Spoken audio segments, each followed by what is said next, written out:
Bonjour à tous. Dans cette vidéo, on va voir un exercice d'un circuit électronique dispose d'un transistor bipolaire. Dans ce circuit, nous avons un transistor bipolaire de type NPN. Nous avons deux générateurs de tension, E1 et E2, et nous avons deux résistances RC et RB. Les données de l'exercice, nous avons le gain d'amplification bêta du transistor qui est égal à 100, la tension de saturation entre le point C et le point E qui est égal à 0,2 volts. Nous avons les valeurs des tensions des deux générateurs de tension. Nous avons la valeur de la résistance RC et la tension de la jonction BE qui est égale à 0,6 volts. La première question, on va déterminer les valeurs de la résistance RB qui permettent au transistor de fonctionner en mode linéaire. Ça veut dire en mode d'amplification. Et on va déterminer les valeurs de la résistance RB aussi qui permettent au transistor de fonctionner dans le mode saturé, ça veut dire le mode de commutation. La deuxième question, on va choisir une valeur pour la résistance RB égale à 20 kΩ, et on va déterminer quel est le mode de fonctionnement du transistor, et on va calculer le courant IB, le courant IC et la tension VCE. La troisième question, on va choisir une valeur pour la résistance RB égale à 5 kΩ et on va déterminer aussi le mode de fonctionnement du transistor et on va calculer le courant IB, le courant IC et la tension VCE. Avant de commencer à répondre aux questions, on va faire un rappel concernant le fonctionnement du transistor bipolaire de type NPN. Le transistor bipolaire, il a trois pôles. Il y a le pôle C qui s'appelle le collecteur, il y a la base et il y a l'émetteur. Si on applique la loi d'Henry sur le circuit, nous avons les courants entrants. Si on applique la loi d'Henry, nous avons les courants entrants égale à les courants sortants. Les courants entrants sont les courants IB et le courant IC. Et le courant sortant, c'est le courant IE. Donc, nous avons le courant IE égale à le courant IB plus le courant IC. Et cette relation, elle est toujours vraie, elle est toujours valable, quel que soit le mode de fonctionnement du transistor. Le transistor, il a trois modes de fonctionnement. Soit le mode de fonctionnement bloqué, soit le mode de fonctionnement amplification, ça veut dire il travaille dans la zone linéaire, soit le mode de fonctionnement saturé ou le mode de fonctionnement commutation. Et qui détermine le mode de fonctionnement, c'est le courant IB. Si nous avons le courant IB égal à 0, ça veut dire le courant de la base IB égal à 0. Dans ce cas, le transistor, il joue le rôle d'un interrupteur qui est ouvert entre le point C et le point E. Ça veut dire qu'il n'y a pas de passage de courant entre le point C et le point E. Dans ce cas, nous avons le courant IC égal à le courant IE égal à 0 ampère. Et la tension VCE, la tension entre le point C et le point P, égale à la tension d'alimentation.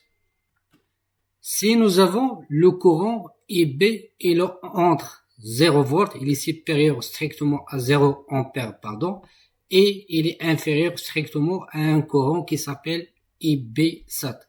Après, on va voir comment déterminer ce courant qui est IB SAT. Dans ce cas, nous avons les relations suivantes. Nous avons cette relation, la réalisation de cette relation, qui est le courant IC égale à le gain d'amplification bêta fois le courant IB. Et d'après cette relation, on peut démontrer que le courant IE égale à 1 plus bêta fois le courant IB. Dans ce cas, nous avons la tension VCE, il est strictement supérieur à la tension VCE de saturation. Ici, nous avons IB égale à le courant IB de saturation. Dans ce cas, nous avons IC égale à bêta fois le courant IB de saturation. Et la tension VCE égale à la tension VCE de saturation. Si nous avons le courant IB, il est strictement supérieur au courant IB SAT. Dans ce cas, le transistor fonctionne en mode saturé, ça veut dire en mode de commutation. Dans ce cas, je ne peux pas appliquer cette relation qui est IC égale à bêta fois IB. Je peux appliquer seulement cette relation qui est IE égale à IB plus IC. Et dans cette zone de fonctionnement, ce mode de fonctionnement, le mode de fonctionnement saturé, nous avons toujours la tension VCE entre le point C et le point E égale à la tension VCE de saturation. Donc, la limite entre les deux modes de fonctionnement, le mode de fonctionnement linéaire et le mode de fonctionnement saturé, c'est le courant IB SAT. Si nous avons le courant IB, il est inférieur au courant IB SAT. Dans ce cas, le transistor fonctionne en mode linéaire, en mode d'amplification, et je peux appliquer ces relations. Si nous avons le courant IB, il est supérieur au courant IB SAT. Dans ce cas, je peux appliquer seulement cette relation VCE égale à VCE saturation et cette relation qui est en général qui est IE égale à IB plus le courant IC. On revient à notre exercice. La première question, on va déterminer les valeurs de la résistance RB où le transistor fonctionne en mode linéaire et les valeurs de la résistance RB où le transistor est saturé. Donc, pour déterminer ces valeurs de la résistance RB, on doit d'abord calculer le courant IB SAT parce que le courant IB SAT, c'est le courant qui est la limite entre les deux fonctionnements, entre le fonctionnement linéaire et le mode de fonctionnement saturé. Supposons que le courant IB, ce courant IB égale à le courant IB SAT. Donc, d'après ce qu'on a dit avant, nous avons le courant IC égale à bêta fois le courant IB SAT et la tension VCE égale à la tension VCE de saturation qui est donnée ici, qui est égale à 0,2 volts. Si on applique la loi des mailles sur cette maille, nous avons la tension E2 égale à la tension entre la résistance RC qui est RC fois le courant IC plus la tension VCE. Si IB égale à le courant IB SAT, dans ce cas, on va remplacer IC par bêta fois IB SAT et on va remplacer VCE par la tension VCE SAT. Donc, d'après cette relation, on peut conclure que le courant IB SAT égale à la tension E2 moins la tension VCE SAT divisé par RC fois bêta. Nous avons la tension E2, nous avons la tension VCE SAT, nous avons la valeur de la résistance RC et la valeur du gain d'amplification bêta. Si on fait une application numérique, on va trouver que IB SAT égale à 0,7933 mA. On a déterminé le courant IB SAT. Maintenant, on va déterminer la valeur de la résistance RB qui permettent d'avoir ce courant IB-SAT. Pour le faire, on va appliquer la loi des mailles sur cette maille. Donc, nous avons la tension E1 égale à la tension entre la résistance RB, qui est RB fois IB, plus la tension de la jonction BE, VBE. Donc, nous avons la tension E1 moins la tension VBE égale à la résistance RB fois, on va remplacer le courant IB par le courant IB-SAT. Donc, la valeur de la résistance RB égale à E1 moins VBE divisé par le courant IB-SAT. Nous avons la tension E1 égale à 5 volts. Nous avons la tension de la jonction BE qui est égale à 0,6 volts. Et le courant IB-SAT, il est calculé ici. Si on fait application numérique, on va trouver que la valeur de la résistance RB égale à 5546 ohms ou 5,5 kilo ohms. Donc, pour un courant IB égale à cette valeur, la valeur de la résistance doit être RB doit être égale à 5,5 kilo ohms. Maintenant, c'est la valeur de la résistance RB, elle est supérieure à 5,5 kΩ.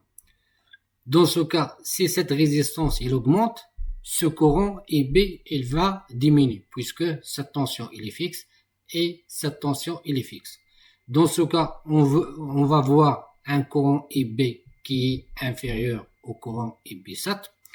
Et donc, d'après ce qu'on avait avant, le mode de fonctionnement de ce transistor, il est le mode de fonctionnement linéaire ou mode d'amplification. C'est la valeur de la résistance RB, elle est inférieure à 5,5 kΩ. Dans ce cas, c'est la valeur de la résistance, il diminue. Dans ce cas, le courant IB va augmenter. D'où le courant IB, il est supérieur au courant IB-SAT. Et si le courant IB il est supérieur au courant IB-SAT, dans ce cas, le transistor il va fonctionner dans le mode commutation ou le mode saturé. La deuxième question, c'est la valeur de la résistance RB égale à 20 kΩ. Quel est le mode de fonctionnement du transistor? Et on va calculer le courant IB et le courant IC et la tension VCE. Nous avons la valeur de la résistance RB égale à 20 kΩ. Donc, il est supérieur à 5,5 kΩ. Dans ce cas, nous avons la résistance RB supérieure à 5,5 kΩ. D'où le courant IB pour ce cas qui est RB égale à 20 kΩ. Il est inférieur au courant IB-SAT. Donc, le mode de fonctionnement du transistor, c'est le mode amplification ou le mode linéaire. Donc, le mode de fonctionnement, c'est le mode linéaire ou le mode amplification. Pour calculer le courant IB, on va appliquer la loi des mailles sur cette maille. Donc, nous avons la tension E1 égale à la tension entre la résistance RB fois IB plus la tension VBE. Si on isole le courant IB, on va voir le courant IB égale à E1 moins la tension VBE divisé par la résistance RB. Nous avons tout dans cette relation pour calculer le courant IB. Nous avons la tension E1, nous avons la tension VBE et la valeur de la résistance RB qui est égale à 20 kΩ. Si on fait une application numérique, on va trouver que le courant IB est égal à 0,0793 mA. Pour le courant IC, puisque le transistor fonctionne en mode linéaire, donc je peux appliquer cette relation qui est IC égale à le bêta fois le courant IB. Nous avons bêta et le courant IB. Donc, si on fait application numérique, on va trouver que IC égale à 7,93 mA. Pour calculer la tension VCE, on va appliquer la loi des mailles sur cette maille. Nous avons la tension VE2 égale à la tension entre la résistance RC qui est RC fois IC plus la tension VCE. Si on isole la tension VCE, on va trouver que la tension VCE égale à E2 moins RC fois IC. Nous avons la tension E2, nous avons la valeur de la résistance RC et nous avons la valeur du courant IC. Si on fait une application numérique, on va trouver que la tension VCE égale à 21,62 volts. La troisième question, c'est la valeur de la résistance égale à 5 kΩ. Quel est le mode de fonctionnement du transistor? C'est la même question. Et calculer la valeur de EB, IC et la tension VCE. Donc, nous avons la valeur de la résistance donnée dans la question 3. Elle est inférieure à 5,5 kΩ. Donc, le courant EB il est supérieur au courant EB-SAT, d'où le transistor fonctionne en mode commutation ou en mode saturation. Puisque le transistor fonctionne en mode saturé, donc la première chose qu'on peut conclure, c'est la tension VCE. La tension VCE égale à la tension VCE de saturation, qui est égale à 0,2. Donc, pour cette valeur de résistance qui est 5 kΩ, nous avons la tension VCE égale à 0,2 volts. Si on applique la loi des mailles sur cette maille, nous avons la tension E1 égale à RB plus EB plus la tension VPE. Donc, si on isole le courant EB, on va trouver que EB égale à la tension E1 moins VPE divisé par la résistance RB. Si on fait application numérique, on va trouver que le courant EB égale à 0,88 mA. Donc, la valeur du courant qu'on a trouvé ici, il est supérieur au courant EB-SAT. Donc, le mode de fonctionnement est le mode de fonctionnement saturé.